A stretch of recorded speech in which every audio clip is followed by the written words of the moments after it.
Hi, everybody. Rusty Newman coming to you with the Newman Family Zoo. Yeah, that's right. Just dropping in, trying to help you improve your relationships and improve your interaction that you have with other people, but also especially in your home because it's really, really important. Glad to have you with us as we start another episode. Today, we want to talk about talking. That's right. We want to talk about how to chat, how to talk, how to communicate one to another. Talking's not just about using language, it's about really how do you carry on a deep, intimate kind of relationship through communication. Not just talking, but also listening. Today's episode is brought to you by Disneylane LLC. We have an opportunity to help you out on your next vacation. If you are interested in traveling to some of the world's greatest theme parks, you can contact Disneylane LLC and they can help you plan your next magical trip. And you know that it's going to be a wonderful time. You can reach out to them at disneylane@outlook.com. You can send them an email. They can let you know about all the different things you can do, or you can search for them, Disneylane, on Facebook. You can also search for them on Airbnb. They run an Airbnb down in the Orlando area, and they can help you set up a fantastic kind of a vacation or a trip. So look for them today. They can also lead you to their website where you can find out more information about Disneylane and all of the things that they have to offer. I want to thank them for being our first sponsor and right now our only sponsor.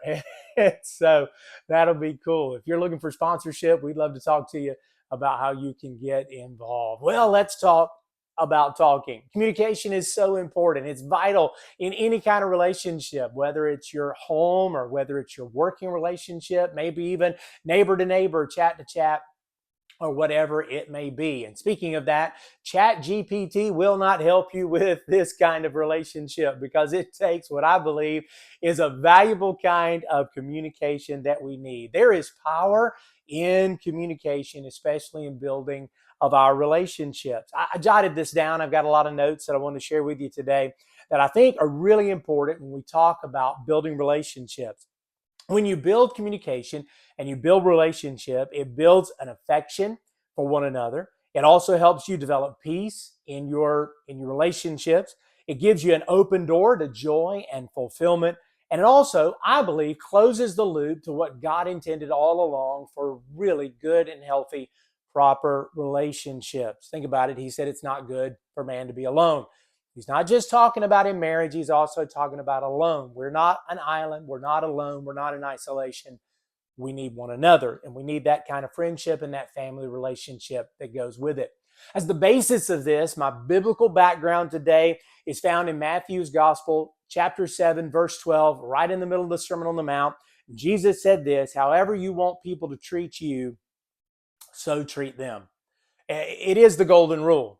Do unto others as you would have them do unto you. How do you want people to treat you? Well, you treat them that way. So good communication begins with this kind of desire that says that we want good, open kinds of communication. We want to be able to meet one another's needs. We want to be able to talk with one another, chat with one another, and have a great kind of relationship. Really, that starts with your attitude. What kind of relationship do you want? What kind of communication do you want? If your attitude is one that says that the whole world stinks, then the whole world's going to stink. If you think that I'm never good at communication, that's your attitude. You're never going to be good at communication. It reminds me of the summer that the grandchildren stayed at grandmother and granddad's house, and granddad every afternoon would take a nap. So the grandkids, being a little bit mischievous, thought this was going to be fun, and they took some Limburg cheese and they rubbed it in his mustache while he was asleep. And then he woke up and he said, "Man, this room smells bad." He went to the kitchen and he went, "The kitchen smells bad." He went outside and he said, "The whole world smells bad." If that's your relationship or your attitude, rather, that's going to be your relationship. The whole world's going to smell bad. Well, it doesn't have to be that way. In fact, you can choose to have good communications. It really is about a desire. When it comes to marriage relationships or it comes to friendship relationships, you have to have a desire to have good communication, which means you've got to go to school on the other person. I found this out a long time ago with my wife. We've been married, sneaking up on 40 years. Yes, 40 years. We've actually been dating longer than that. And we have found that the more we go to school on each other, the more we know about one another and we learn about one another, the more effective we are in communication. And it does mean that I've got to desire to do those things. I mean, stop and think about it, guys. We will do the things we want to do. We will find the time to do the things we want to do. And so if you want to have good communication, you're going to do the things necessary to have good communication. Today, I'm going to talk to you about those things that are going to help you have good communication. I'm going to talk to you about the things that are going to kill your communication. And hopefully we can come up with some strategies over how we can develop some really good kinds of communications.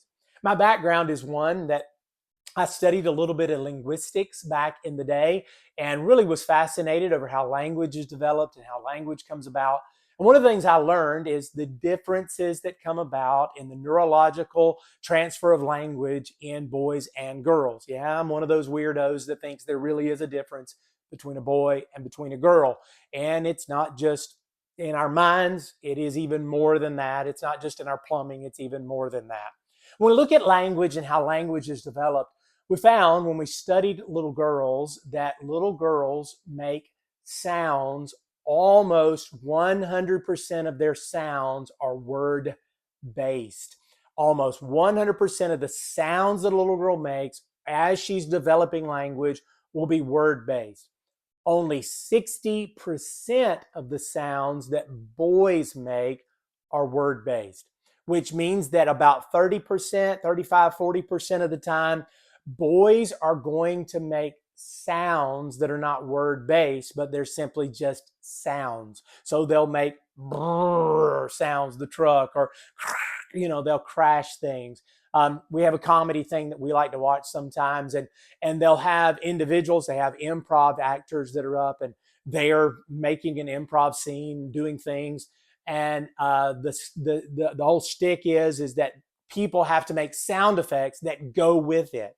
The humor is to put ladies on the microphone making the sound effect. So the sounds come out as words instead of sound effects. And so you kind of get my drift on that, and it becomes very, very funny. So bang, well, that's a word. Bang, boom, that is a word instead of, those kinds of things that are there that would make the scene really less funny. It would sound more like a sound effect. So in our relationships, we've got to start with that and realizing that if we're going to communicate, we're on different planes. We're on different levels just to start with. That's why we got to go to school on each other. Men are linear thinkers. We think in a linear way. So therefore we think A to B to C, or we think 1 to 2 to 3. Where women are naturally global thinkers. Now, what that means is that there is a complexity in their thinking and that they look at everything all at one time. So where guys look at everything in a linear fashion and very complex in the way of getting there, ladies look at things all at one time. And so there's this global thought to an issue or a thought or a process. And so now we've got two different ways of starting a conversation or communication. I'm hoping you're picking up what I'm putting down, that this is a very intricate type of thing for us to understand. And so in getting to it and understanding communication, we got to have a really good attitude before we get into this, because communication is a major thing. Listen, communication is important in intimacy, in understanding, in long-term fulfillment in your marriage and getting to that fantastic kind of marriage. Communication is essential. It's one of those things that we've got to start with. We've got to go back to over and over again. I want to talk to you about how to avoid some of the killers. How do you avoid the communication killers that are going to kill your relationship, kill your friendships, it'll kill your family life? How do you avoid some of those things? And so let me talk to you about those and kind of both ins and outs over how do you what are the things that are important. Well, first of all, what's important is really listening. I've got to really listen to what somebody says, which means I've got to be attuned to them and I've got to listen to them. Failure to listen is the number one communication killer in any relationship. If I don't listen to what somebody is really saying, hear me, what they're really saying, I have a tendency, I'm going to be honest with you, that I'll start with listening to the first part of a conversation and I don't cue in to what's really essential in the conversation. And so you've got to listen to the whole statement that somebody makes. You've got to go to school on the whole thing that is there. Half listening to somebody, that's what I'm talking about. That's failure to listen. Cutting somebody off mid-sentence. If you're thinking about what you're going to say next to the person, you're not really listening to them. That's cutting them off. Or, I know this is clever in a song, but completing somebody's sentence. That's cute. That says, "Oh, I found somebody that can complete my sandwiches." Well, that's not a good communication, actually, to complete somebody's sentence, because you don't really know what they're going to say next. And so that doesn't mean you're in tuned to them. So nope, those are not good things to do. So in order to avoid that, to really listen to somebody, when your friend starts talking or your spouse starts talking, learn to lean in just a little bit. Remember that attitude. Remember, body language is important here. Lean in just a little bit and give them your undivided attention. Put down your device. Recently, I was at a meeting. We were in a break. I was really wanting to see something on my device because one of my grandchildren had sent me a video of them talking. And I don't mind telling you, but that's the most important person in the world to me is my grandkids. And so this other person who's also vitally important was having a conversation. They were trying to engage me in a conversation. Guess what I did? I put down my device going, I can watch this in a few minutes. Let me pay attention to this person because this conversation is important. And we engaged in a conversation that was, at some sense, very important. It wasn't urgent, but it was important. And it helped build that relationship that we had to one another. You know what I found? We were able to have that conversation. It took about 20 minutes. They felt good. I felt good. Guess what I got a chance to do? Pick up the camera or the video device here, my phone, watch the video. I was fulfilled on both sides. And so that was really good. I'm glad I passed that test because that person is really important to me as a friend. And so you can make that kind of communication, that attitude that says, I'm going to delay the screen, in order to enjoy this conversation and really listen to what this person is saying. You know what that tells that person? You are the most important person to me right now on the planet. That's really essential. In communication, as you're talking to somebody, how would you talk to the most important person in the world? The president walked in the room, if the queen, king, an ambassador, a congressman, a senator, your boss, get this, walked in the room, how would you treat the most important person in the room? How would you want them to treat you? And so you'll want to put down that device, pay attention, and you'll want to engage with them. So I'm going to lean in.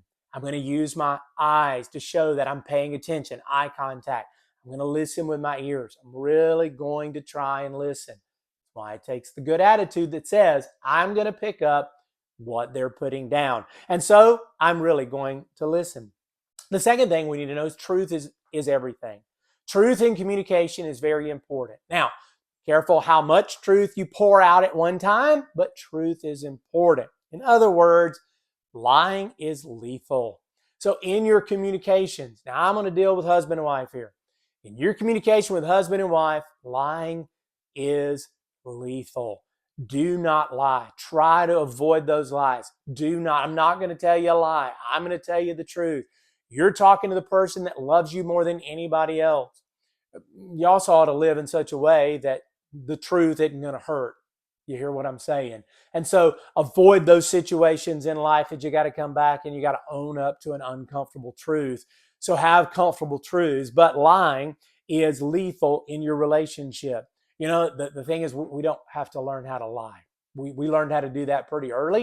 You don't have to go to a class or a PL on learning how to lie. It kind of comes naturally because we think, I want to put the best foot forward, and so we're going to tell a story that puts me in a good light, or I'm going to twist a story so that I sound really good. Some folks do that. That's lying. Try not to do that. Avoid that. Holding back. Holding back is a hardship. Not telling everything. And so you're going to leave out some things. That's a roadblock block to communication. I think, well, they don't need to know who all was at that meeting. They don't need to know what all really went on. Well, if that's something you've talked about before, they may not have to know every Bob and Billy that's in the meeting, but if it's somebody that makes them uncomfortable and they were there, go and tell them, listen, this person was there. I know they make you uncomfortable, but we made sure that in this relationship, in this setting, I spent more time with Bob than I did Billy. Got it? And so don't hold back in your communications, and try to be able to do some things in that communication that's going to be open. And really, it could be like holding back. You don't want to rock the boat. My dad's over my shoulder here. Dad passed away several years ago. Dad was a very difficult dad. Sometimes growing up, I loved him. He molded me. He made me into the man that I am today. But there were times, and he even talked about it. He dealt with anger and he learned to control it. But early on in my upbringing, he had fits of rage, explosion. Now, not physical rage. So I was blessed in that, but verbal. And so it taught me there were times that I had to walk on eggshells around him, and I had to be careful around him. Now, if you've got that going on in your relationship, that's deeper than a miscommunication issue. We got to deal with that too. That's going to be on another podcast. But I would hold back some things. I would walk on eggshells around things. And so it did hinder my communication. I mean, I think about it. Some folks hold back. They hold back information. They lie about information when they have overspent the budget in your relationship. You didn't spend wisely or do what you should do. And so you kind of hold back. Well, I'm not going to tell them about this bill, or I'm not going to tell them about this situation. And it begins to build. And then ultimately it gets so bad that it's hurt your communication. It's hindered that relationship. And so that's something, hey, own up to that and be able to move on with it. Well, there's another issue about relationships. We got to learn to listen. Okay, there it is. Tell the truth. Truth is everything. But I'm going to tell you, timing is also a key in this. And there's a time to tell the truth. There's a time to reveal something. It's kind of, and I'm not a baseball player. I play golf now, but timing is everything. Timing is everything in golf. Timing really is everything in baseball. I marvel at people who have the ability to hit a fastball or hit a curveball and knock it out of the park. And it really is about the timing that is necessary. It's that way in the communications that we have with one another. Learning the proper times, learning the right time. Let me just suggest, I hope this is a humorous example of this. The dinner party with all of your family is not the time to tell your spouse that you don't like spaghetti anymore. I mean, that's not the right time to drop that information in there. So you need to choose the right time to say something. When we kind of complicate matters. I've seen this before when a morning person marries a night person and it doesn't really change, or there's a shift. My wife and I used to be both night people, and it shifted. I'm now more of a morning person. She's more of a night person. And so we have to be careful about when we have conversations. She'll want to talk about something really late in the evening time. A lot of times she'll want to talk about something after we've gone to bed. It takes me about 4.5 minutes to fall asleep. Bam, I'm done. And it really doesn't matter because I'm going wide open all day long. And so, I mean, I work from the time I get up till I fall to bed. And so it's like boom, boom, boom. I fall into bed, I'm going to sleep. And so that's not the time to enact a really deep conversation.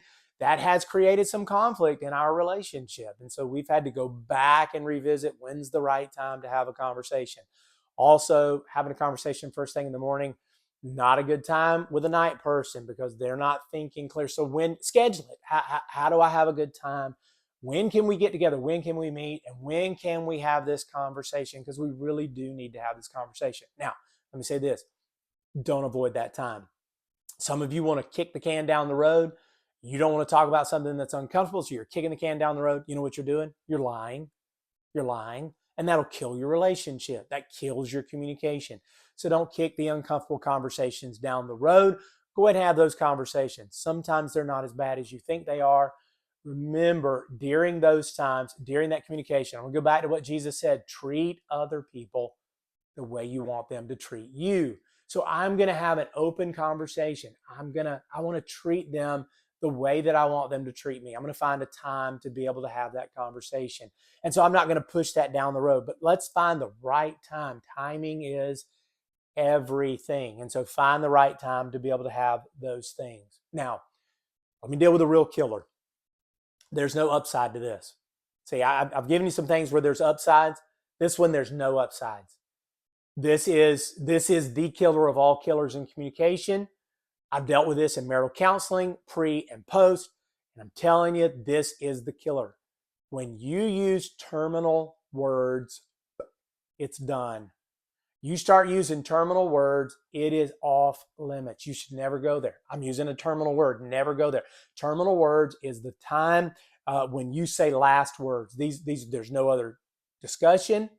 There's no opportunity for repentance. There's no opportunity to turn around. There's no opportunity for rebuttal or conversation at this point.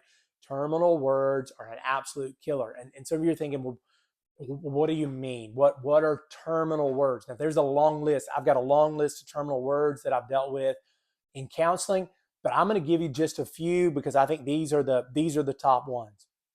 One would be when you say you'll never change. Now, you're probably saying that because you're frustrated and you're looking at this person and you think they're never going to change. And so because of your frustration, you're trying to use that word as a manipulation, not a motivation. And so you're trying to state this fact that they'll never change. I got news for you. I don't know anybody on planet Earth that can't change. Hear me? God can change any heart. God has the ability to change a heart, to change a mind, to change an attitude, to change an action. God the Father can change a heart. He can change somebody. And it's not up to us. It's not up to us. It's up to the Father. And He can do that changing. When you drop that word in and say, you'll never change, there's no room for change at that point. You've made a declaration, terminal word, it's over. Another one, I'll never do that. I'll never do that. You know, that sometimes comes in a response to you'll never change. Well, I'll never do that. I'll never do that. Now, all of a sudden, negotiations out the window. Oh, it's a good one. This usually happens because you're mad. This usually happens because you don't feel like you're winning an argument. Fighting is important in a relationship, and there's rules to fighting. By the way, terminal words are never allowed in a fight. So you feel like you're losing an argument, and so you'll use this word. You are totally wrong. You are totally wrong. Remember, what did Jesus say? Treat other people the way you want them to treat you. Do you want them to say that to you? Is your argument totally devoid of all truth?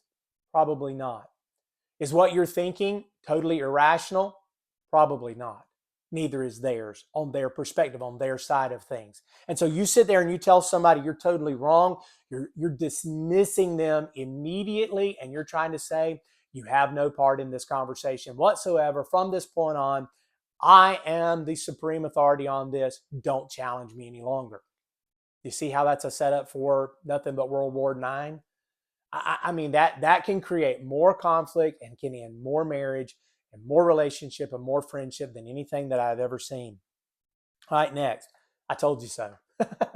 Now, there's ways to do that in jest and be okay, but there are times you really, the best way to hear I told you so is when the other person says, and I've said this to my wife, you know what? You warned me. You warned me.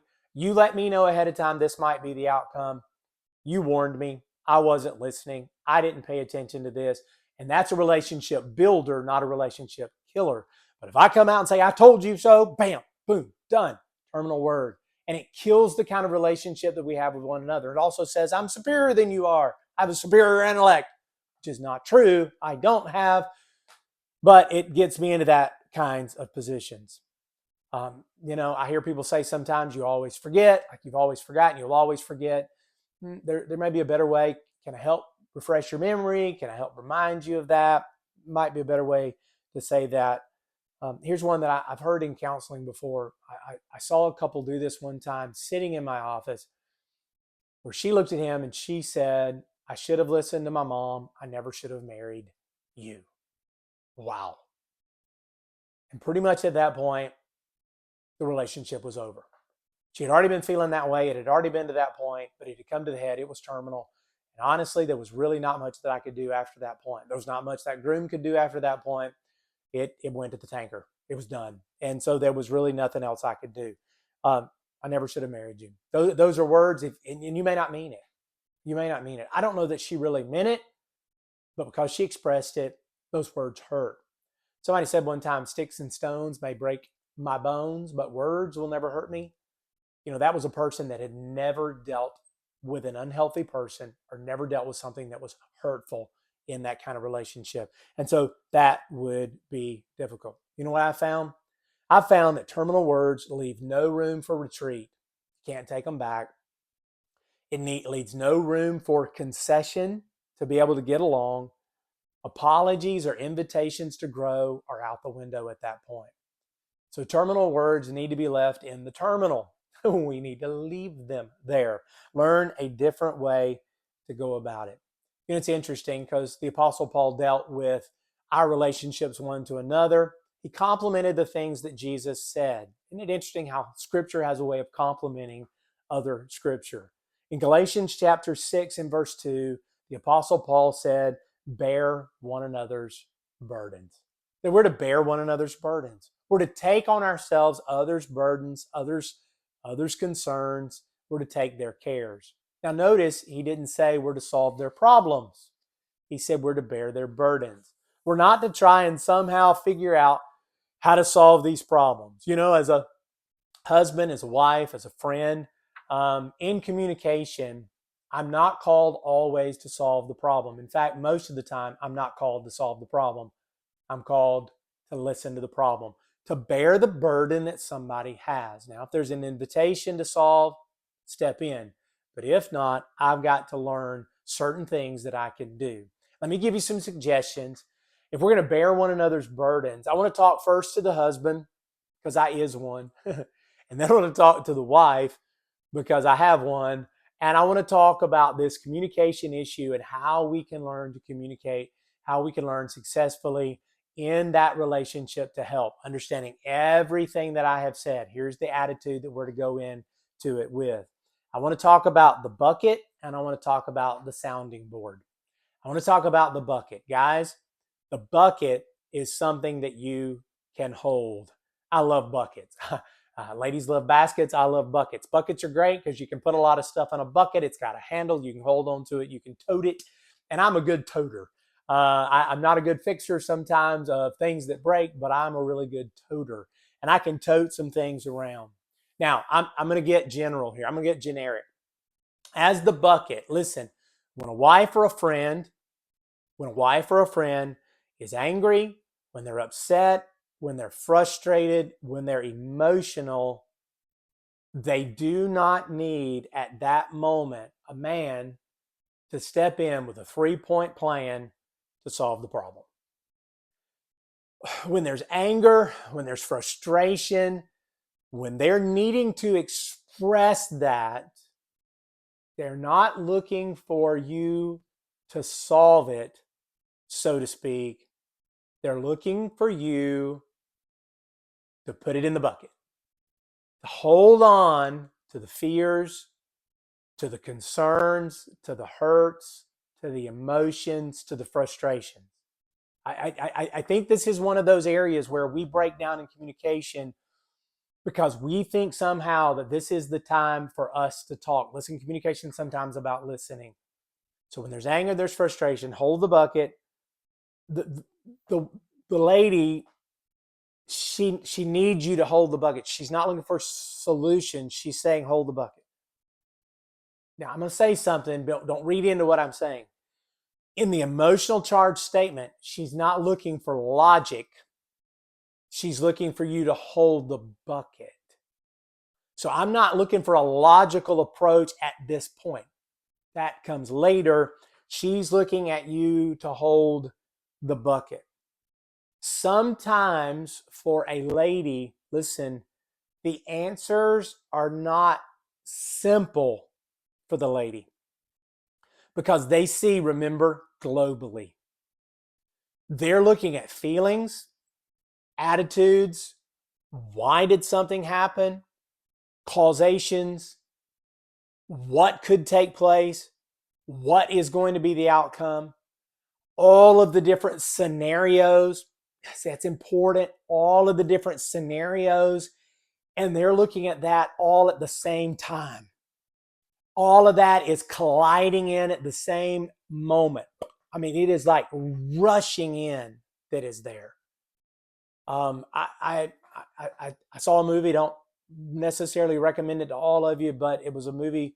Mel Gibson was in it called "What Women Want," and he all of a sudden had the freak ability to hear what women were thinking, and it about drove him insane because he was a misogynist and he was a marketing guy developing an ad campaign. And so he all of a sudden he had this ability. He started learning the ability to hear what women were thinking all at one time, and he was overwhelmed with their thoughts. I've heard some women tell me sometimes they get overwhelmed with their thoughts. Hear women sometimes say, my mind took over and I couldn't sleep. Yeah, I get that. I mean, I hear that. I can't fix it. I'm not supposed to fix it. I hear you.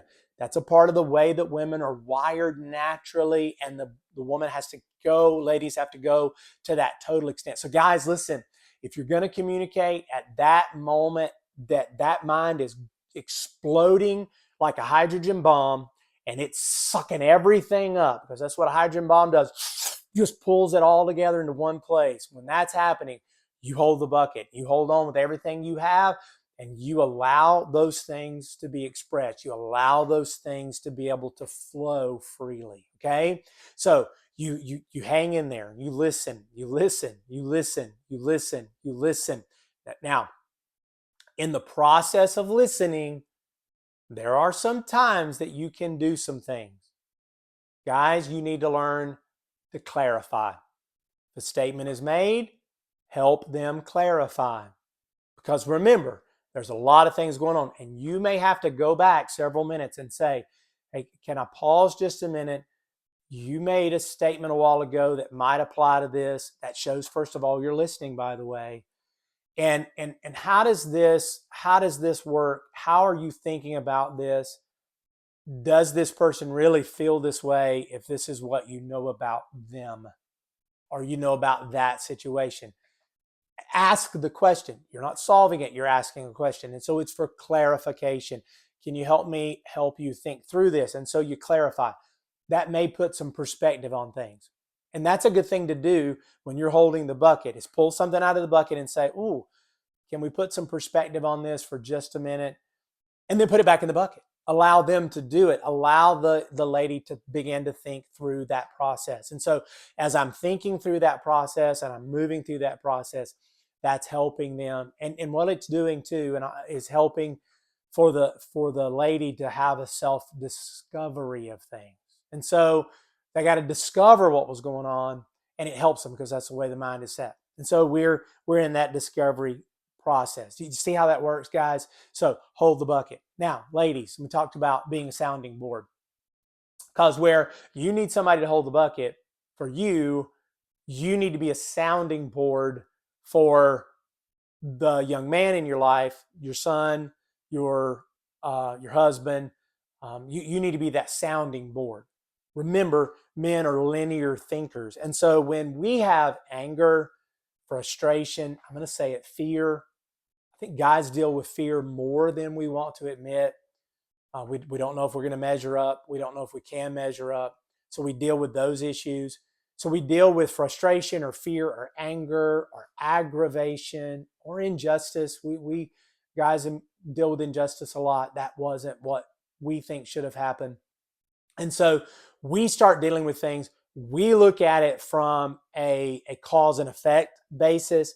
We look at it in a linear fashion, don't misunderstand, to us, a logical fashion over the way things are. And we can get to the same position or place.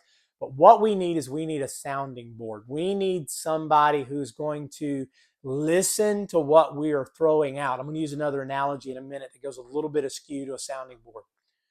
But as a sounding board or a bulletin board, you began to take things and you began to put it on the bulletin board so that we can see them. It's kind of like I like crime dramas. I like police dramas where, and I don't even know what it's called, but they're trying to solve the crime, and so they're putting all the pieces up on a wall, and they're connecting all the little dots to it, and so that's both linear and global thinking all at the same time. Sherlock Holmes did that, I guess, in the Sherlock Holmes stuff that I saw, and he was able to connect the dots, and he could see all those things in his global processes of his mind. And so he would put those things together. He would piece those things together. Ladies, you need to be that plate. You need to be the wall, the sounding board that says, I'm going to take this and I'm going to put it here and put it here and put it here so that you can see it. Let me use another analogy. You need to be the one that helps order the puzzle pieces, kind of put the puzzle pieces in order so that as the man is talking through his frustrations, he begins to see the puzzle pieces. See, that's where your clarification comes in. So you have a role too. You say, hey, look at this piece of the puzzle. Do you remember saying this? And does that fit with this? So you've already figured it out. Now think about it. They're in a frustration state. You're not in a frustration state. So you're looking at it in a different, calmer fashion, and you're seeing this and you're going, oh, okay, I can see how that relates. So ask that question. Remember self-discovery? Self-discovery is huge in communication. And so how does this work? And so you help them begin to discover those things and be able to put them in an orderly fashion and be able to put those together. And so you become the puzzle keeper, and you begin to show pieces of the puzzle and parts of the puzzle and how they began to fit in. And so with that, you show clarification, you began to show perspective. See how, isn't it interesting how those things come back around in our communications? How we're showing clarification, we're showing perspective, we're also helping in self-discovery. Self-discovery is huge in communication. And coming back in that self-realization. Most of the time in my life when I have made growth or I have changed or I have altered, it really has become a process of self-discovery where somebody may have made advice or suggested something to me or helped me see it in a different process, but I had to tell myself, it's attitude. It goes back to attitude. And it's that attitude that says is that I want to improve and I want things to be able to get better. Communications are tough. Communications are difficult. It really is the key to intimacy in your relationship is communication. It's also the factor that'll kill your intimacy in your relationship. So as we communicate and we learn to communicate, it's something that we've got to work at. We've got to have a good attitude. Now, the last time that communication was 100% fantastic on planet Earth was in the Garden of Eden before man and woman sinned. Up to that point, communication was 1,000%. They were in tune to one another. They were in key to one another. They knew one another. They understood. And then sin entered into the picture. As soon as sin entered into the picture, shame came in. Shame began to break down communication. How do I know that? Because the Bible tells us that man and woman for the first time recognized that they were naked. They were exposed. They were uncovered. Because they were uncovered, they wanted to cover up as fast as they could. Communication killer, covering up. We want to break down. We want to put up a wall. We want to put up a barrier. And so we want to do these things. And so Adam and Eve at that point, they began to cover up and a barrier was erected, I think even between their communication. We know it was between their communication and God. And it stands to reason that if communication is broken between us and God, communication is broken between one another, husband and wife, friend to friend. How do I know it continued on? Well, think about the next generation. What happened? The next generation, God gives us an example of communication breakdown brother to brother, in that there was a communication breakdown over how worship ought to happen, and there was a communication failure between the two. Jealousy set in, and because of jealousy, one brother killed the other brother. Yes, killed the other brother. You talking about terminal words? Those are terminal words, and it killed communication. And so in the breakdown of those communication things, that killed that kind of relationship. So what I'm telling you is vitally important. Communication is essential, and communication can happen. Remember, do unto others as you would have them do unto you. Treat other people the way you want them to treat you. I want to give you a challenge. I want to give you a challenge when it comes to the greatest relationship you have with your spouse, maybe, and that is this: is for one whole week. One whole week, I want you to treat that person like they are the most important person in the entire world without exception. Try that. One whole week, you treat them like they're the most important person without exception. Treat them the way you want to be treated. They're the most important person. Give and give and give to one another. And then I want you to take another challenge. Next week, treat everyone you meet without exception as if they're the most important person in the world. I want you to stand back and be amazed. Journal it, write it down, find out how does your relationship improve and how will your relationship with other people improve just because of that one attitude adjustment. I'm going to treat somebody like they're the greatest person in all the world, and I can't wait to be around them. I'm telling you, it'll revolutionize your relationship. Communications are very difficult, and I'm here to tell you that in your relationships, God is the only one through His grace that can bring you to the point of master communication. I have a lot of communication failures, even with my friends, and I get it. And it takes grace, and it really takes God's grace to be able to rebuild those relationships. And I've got work to do. So do you. So let's go to work. Without exception, treat that person like they're the most important person on planet Earth. God bless you today and have a great and wonderful, wonderful day. If you like this episode, hit like down below, maybe subscribe to this channel. But the big thing is share it with somebody that is out there and let them know about Dr. Newman and his relationship advice, because I'm here. The Newman Family Zoo is here to entertain, but it's also here to educate and help you out in just massive ways. God bless you today.